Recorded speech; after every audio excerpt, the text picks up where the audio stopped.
تو عزیزان گرامی، فیض کاشانی نے یہ جو روایات ہیں جناب سید الشہداء کی زیارت سے متعلق اتنا ثواب ذکر کیا گیا، انہوں نے ایک جواب لکھا کہ اتنا ثواب کیوں ہے، سید الشہداء کی زیارت کے لیے اتنا ثواب کیوں ہے؟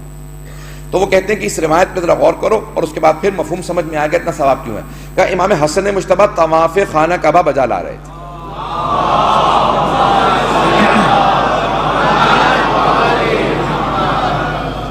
طواف کر رہے تھے خانہ کعبہ کا، حج کا یا عمرہ کا طواف تھا، اور سارے کے سارے حاجی ساتھ میں تھے۔ ابھی حج سے پہلے کا عمرہ تمتع ہے، یہ حج کا طواف ہے۔ بہرحال اب سب طواف کر رہے ہیں، سارے صحابہ ہیں، تابعین ہیں اور نواسہ رسول ہیں، طواف کر رہے ہیں۔ اچانک ایک آدمی آتا ہے اور آ کے آواز دیتا ہے، کہتا ہے کہ کوئی ہے جو راہ خدا میں مجھے کھانا کھلا دے، ہے کوئی جو راہ خدا میں مجھے نیا لباس دلا دے، ہے کوئی جو راہ خدا میں مجھے نالین دلا دے، میرے پاس جوتے نہیں۔ تو اب لوگوں نے کہا کہ رک جا، ابھی ہم لوگ طواف مکمل کر لیں، اس کے بعد پھر تیری مدد کریں گے۔ لیکن امام حسن مجتبیٰ نے وہیں سے طواف کو چھوڑا، کہا آپ میرے ساتھ آ، میں تجھے کھانا کھلاؤں۔ امام فوراً لے کے چلے، کہا آپ میرے ساتھ چل، میں کھانا کھلاؤں، تجھے نئے کپڑے لے کے دوں، نالین لے کے دوں۔ امام نے اسے کھانا کھلایا، نئے کپڑے لے کے دیے اور اس کو نالین لے کے دیے۔ جیسے واپس آئے تو اب وہ سارے صحابہ، تابعین کا مجمع، تبع تابعین، وہ سب کے سب امام پہ حملہ آور ہوئے اور کہا کہ آپ نواسہ رسول ہو کے طواف کو چھوڑ کے چلے گئے، آیا طواف کا ثواب زیادہ ہے یا اس کے کھانا کھلانے کا ثواب زیادہ تھا؟ آپ نے طواف توڑ دیا، آپ نے طواف چھوڑ دیا، خانہ خدا کا طواف تھا، آپ طواف بجا لا رہے تھے، آپ طواف چھوڑ کے چلے گئے اس فقیر کو، اس جاہل کو، اس گنوار کو کھانا کھلانے کے لیے، جس کے پاس نہ لباس تھا نہ جوتے تھے، بھوکا آدمی تھا۔ اس آدمی کو، بھوکے کو بعد میں کھانا کھلایا جا سکتا تھا۔ امام نے کہا سنو، اس سے پہلے کہ کچھ اور کہو، کیا تم نے میرے جد رسول خدا کو کہتے نہیں سنا کہ جس نے کسی مسکین کو کھانا کھلایا اسے ایک حج کا ثواب ملے گا، جس نے کسی بے لباس کو لباس پہنایا اسے ایک حج کا ثواب ملے گا، جس نے کسی ننگے پیر پھرنے والے کو جوتے پہنائے اسے ایک حج کا ثواب ملے گا۔ امام نے فرمایا، کہا حج کے 13 ارکان ہیں،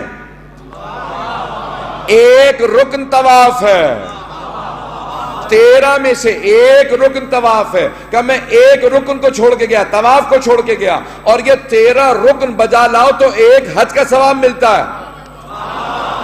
میں ابھی 3 حج کا ثواب لے کے آیا ہوں۔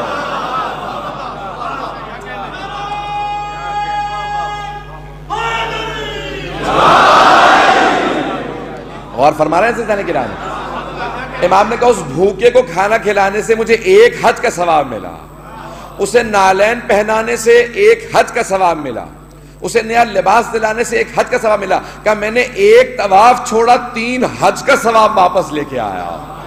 عزیزان گرامی، فیض کاشانی کہتے ہیں کہ یہ دیکھو، بعض اوقات انسان صرف ظاہر کو دیکھ رہا ہوتا ہے۔ سید الشہداء کے پاس جو کچھ تھا،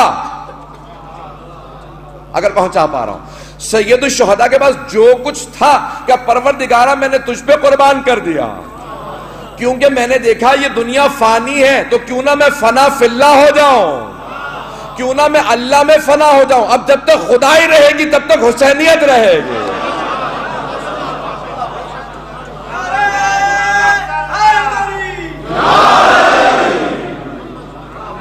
توجہ فرمائیے جناب گرامی۔ تب جناب سید الشہداء نے جو کچھ تھا خدا پہ قربان کر دیا، دین الہی پہ قربان کر دیا۔ اب خدا ہمیں وہ ہماری زیارت کا ثواب نہیں دے رہا، بلکہ جناب سید الشہداء کی قربانیوں کے صدقے میں ان کی زیارت کرنے والے کو ثواب دے رہا۔ اگر بات پہنچ گئی ہو، اب دوسرے جواب کی ضرورت تو محسوس نہیں ہو رہی ہے۔ بہت سے لوگ کہہ رہے ہیں پھر بھی بسم اللہ پیش کر دیجئے۔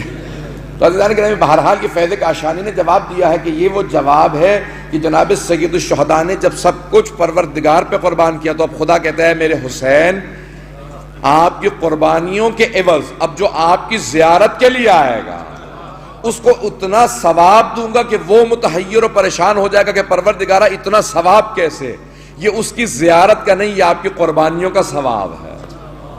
تو یہ ایک زاویہ، ایک پہلو، اور دوسرا بھی اسی سے ملتا جلتا ہے، صرف اشارہ کر کے آگے بڑھوں گا۔ سب کے ذہنوں میں علامہ حلی نام، کہ بہت بڑا نام ہے، یوسف ابن مطہر حلی۔ جب جائیں گے حرم امیر المومنین میں انشاءاللہ زیارت کے لیے، تو آپ کو 2 ستونوں کے نیچے 2 قبریں ملیں گی، یعنی مقدس اردبیلی کی ہے، ادھر محمد حسین اصفہانی اور علامہ حلی کے اندر قبر ہے. تو یہ بہرحال ستون مانے جاتے ہیں, امیر المومنین کے سب سے بڑے خادم اور ان کے سب سے بڑے نوکر مانے جاتے ہیں. عاشق امیر المومنین تھے یوسف بن مطہر حلی. اب آئیں ذرا, علامہ حلی کربلا کی زیارت سے پیدل واپس آ رہے تھے نجف اشرف. خود ہی بیان کرتے ہیں, کہتے ہیں کہ راستے میں اچانک میں نے دیکھا کہ ایک بہت ہی پر نور وجیح نوجوان قریب آیا اور کہا کہ اے شیخ, اگر کہو تو نجف تک تمہارے ساتھ سفر کروں.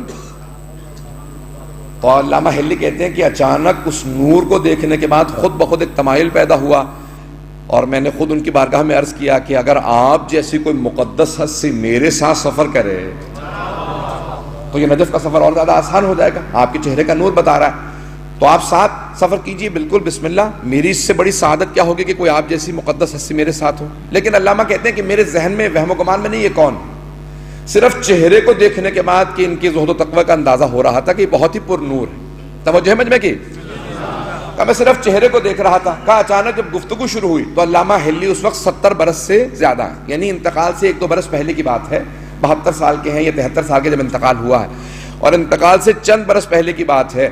بہت ضعیف العمر تھے, مرجع تقلید تھے. اب وہ خود ہی کہتے ہیں کہ میں سفر کر رہا تھا کہ اچانک جب گفتگو شروع ہوئی تو کچھ ہی دیر گفتگو کے اندر مجھے یہ اندازہ ہو گیا کہ میرا علم تو کچھ بھی نہیں ہے. جو علم اس کا ہے وہ تو علم میرا بھی نہیں ہے. لوگ مجھے عالم وقت سمجھتے ہیں, میری تقلید کرتے ہیں, لیکن علم تو ان کے پاس ہے. کہ جب مجھے یہ احساس ہو گیا کہ علم ان کے پاس ہے تو میں نے سوچا کہ کیوں نہ استفادہ کیا جائے. جو مسائل کئی دنوں سے مجھے درپیش تھے, تو کہا کہ 22 ایسے سوال تھے جو آج تک میں حل نہیں کر پایا تھا.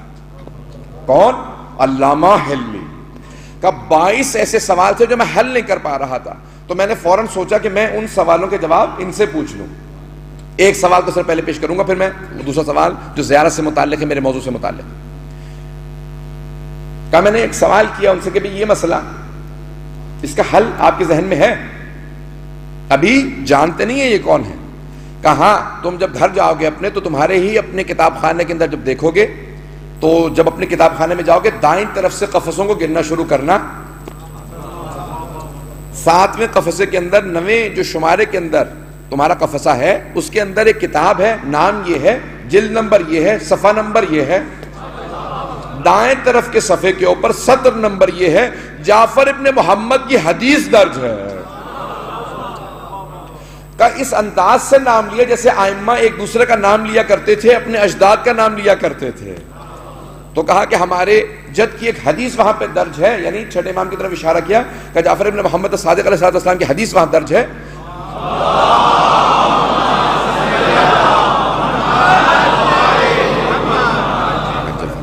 کہ اس حدیث کو جا کے دیکھو کہ جواب یہ ہے, اور وہاں پہ جا کے تم تاکید کر لینا کہ اب مجھے یقین ہو گیا کہ میرے کتاب خانے کو یہ مجھ سے بہتر جانتے ہیں.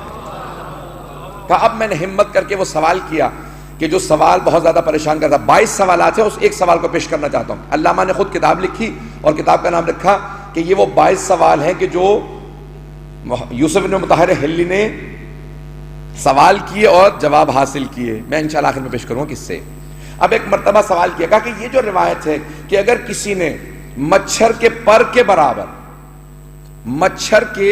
برابر سید الشہداء پہ آنسو بہا دیا تو اسے جناب سیدہ کی شفاعت نصیب ہوگی. کہا اولا یہ روایت میں نے خود اس کی سند کو دیکھا, یہ روایت مستند ہے, یہ علامہ حلی کہہ رہے ہیں کہ روایت مستند ہے, لیکن سمجھ میں نہیں آتا کہ اللہ ایک چھوٹے سے آنسو کے عوض جناب خاتون جنت کی شفاعت کیوں نصیب کر دے گا اس رونے والے کے حق میں. کہ کیوں اتنا ثواب ہے؟ تو کہا کہ دیکھو جب تم لکھنا نا جواب لکھنا تو یہ واقعہ وہاں پہ درج کر دینا, یہ واقعہ وہاں درج کر دینا. کہا کہ ایک بادشاہ تھا جو اپنے قافلے کے ساتھ شکار کرنے باہر گیا اور جنگل میں اپنے قافلے سے بچھڑ گیا. سننا چاہ رہے ہیں زیادہ کی رام؟ تو کہا جب وہ قافلے سے بچھڑ گیا تو رات میں بہت پریشان تھا, جنگل ہے, حیوانات بہت زیادہ ہیں. تو اس نے اچانک تلاش کرتے دیکھا کہ ایک جھونپڑی ہے, فوراً قریب گیا, دستک دی, ایک نوجوان باہر آیا. کہ کیا بات ہے؟ اس نے نہیں بتایا کہ میں بادشاہ ہوں. کہا کہ میں اپنے قافلے سے بچھڑ گیا ہوں, اگر ہو سکے تو میری امداد کر دیجئے. تو کہا رک جاؤ, میری بوڑھی ماں ہے, میں ان سے سوال کر لیتا ہوں, پوچھ لیتا ہوں. اس نوجوان نے اپنی ماں سے سوال کیا، کہا کہ اس طرح سے کوئی آدمی ہے، کہتا ہے میں اپنے قافلے سے بچھڑ گیا ہوں، کیا ہم پناہ دے دیں؟ کہاں بیٹا پناہ دے دو، ایک رات کے لیے پناہ دینی؟ تو کہا، اس کی ماں نے کہا کہ پناہ دے دو۔ اس نے اس بادشاہ کو پناہ دے دی۔ کہا کچھ کھانے کو ہے، میں بہت بھوکا ہوں۔ تو اس نوجوان نے کہا کہ ہماری تو کل جو کائنات ہے بس وہ ایک گائے ہے، ہم اسی جنگل میں سے پھل توڑ لیتے ہیں، سبزیاں یہاں سے توڑ لیتے ہیں، اور وہ گائے کا دودھ دہا کرتے ہیں اور اسی سے ہم سیر ہو جاتے ہیں، اور ہمارے پاس کچھ نہیں ہے۔ کہا اگر کچھ کھانے کو ہو تو دے دو۔ ماں نے کہا کہ بیٹا گائے کو ذبح کر کے انہیں کھلا دو۔ کہا کہ اس آدمی نے کیا کیا، گائے کو ذبح کیا، اور گائے کو ذبح کرنے کے بعد اس کا گوشت پکایا اور بادشاہ کے سامنے پیش کیا۔ ماں نے پکایا اور وہ گوشت پکا کے اس بادشاہ کو کھلا دیا۔ صبح جب ہوئی تو اس بادشاہ نے کہا کہ دیکھو، جب کچھ ہی دیر میں اس کے قافلے والے آ گئے تلاش کرتے ہوئے کہ دیکھو میں بادشاہ ہوں، اگر کبھی ضرورت ہو تو میرے پاس ضرور آنا، میں مدد کروں گا۔ کچھ ہی دنوں بعد ان کے گھر میں فاقے ہونے لگے کیونکہ اب کچھ نہیں رہا تھا۔ ماں نے کہا کہ بیٹا اس بادشاہ نے کہا تھا اگر کبھی ضرورت ہو تو میرے پاس آنا، جاؤ جا کے بادشاہ سے سوال کرو۔ تو وہ محل میں آیا اور کہا کہ بادشاہ سلامت، آپ کو یاد ہے ایک مرتبہ آپ اپنے قافلے سے بچھڑ گئے تھے، ہمارے ہاں پناہ لی تھی؟ بادشاہ نے کہا ہاں مجھے یاد ہے۔ کہا کہ اب ہم ضرورت مند ہیں، محتاج ہیں، اگر کوئی ہو سکے تو مدد کر دیجئے۔ تو بادشاہ نے اپنے سارے درباریوں سے پوچھا، کہا بتاؤ مجھے کیا اس کو اس ایک رات کے جو کھانا ہے اس کے عوض کیا دینا چاہیے؟ ایک نے کہا کہ آپ اپنے تاج کا ایک جوہر دے دیجئے، ایک ہیرا دے دیجئے۔ کچھ لوگ پہنچ گئے ہیں۔ دوسرے نے کہا اپنا تاج دے دیجئے، کسی نے کہا 1000 اشرفیاں دے دیجئے، کسی نے کہا کچھ، کسی نے کہا کچھ۔ بادشاہ نے کہا تم میں سے کسی نے انصاف نہیں کیا، اس کی کل کائنات وہ گائے تھے، اس نے اپنا سب کچھ مجھے دے دیا، اگر میں اپنی پوری بادشاہت اسے دے دوں تو کیونکہ اس نے پہل کی تھی، تو سب کچھ دینے کے باوجود بھی اس نے پہل کی ہے۔ تو اب فوراً کہا اے یوسف ابن مطہر ہلی، اپنی کتاب میں لکھنا سید الشہداء کے پاس جو کچھ تھا راہ خدا میں دے دیا۔ خدا نے سید الشہداء کی اس قربانی کے عوض کہا کہ اگر جنت بھی دے دوں تو کم ہے کیونکہ آپ نے پہلے دیا۔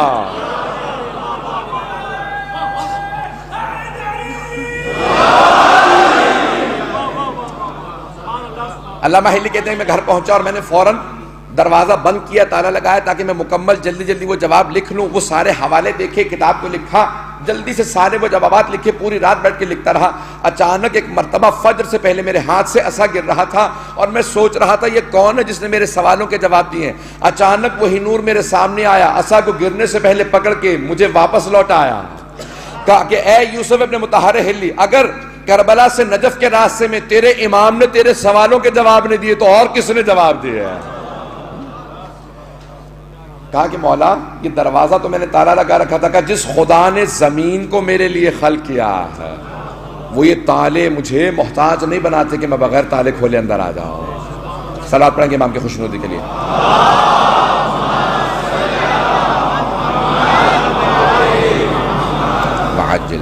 تو عزیزان گرامی بے انتہا ثواب درج کیا گیا جناب سید الشہداء کی زیارت کے لیے۔ اب زیارات متعدد ہیں، سب سے جو مختصر اور جامع زیارت ہے وہ ہے زیارت وارثہ۔ ویسے تو زیارت عاشوراء سب سے افضل ترین جو ہماری زیارات ہیں ان میں زیارت عاشوراء کا نام سر فہرست، اور بہت سے علماء نے لکھا کہ یہ خود حدیث قدسی ہے، اور عرش سے اللہ سبحانہ و تعالیٰ نے حسین ابن علی کو ایسے سلام کیا، وہ جسم و جسمانی سے منزہ ہے، عرش پہ بیٹھا نہیں ہوا بلکہ وہاں سے وہ خطاب کرتا، تو اس نے اس طرح سے حسین ابن علی کو سلام کیا۔ توجہ سمجھ میں کہ میرے ساتھ؟ تو اس لیے سب سے زیادہ فضیلت زیارت عاشوراء کی، سب سے با فضیلت جو ہمارے یہاں زیارت، لیکن زیارت عاشوراء طولانی ہے، مختصر ترین زیارات بھی ہیں۔ یہاں تک روایات میں ہے کہ اگر کچھ نہ جانتے ہو تو ہر نماز کے بعد کم از کم ایک مرتبہ السلام علیکہ یا ابا عبداللہ ضرور کہہ دو۔ کربلا کا رخ کر کے اگر ساری زیارت نہیں آتی یا کوئی زیارت بھی ذہن میں نہیں ہے تو کم از کم نماز کے بعد السلام علیکہ یا ابا عبداللہ ضرور کہہ دو۔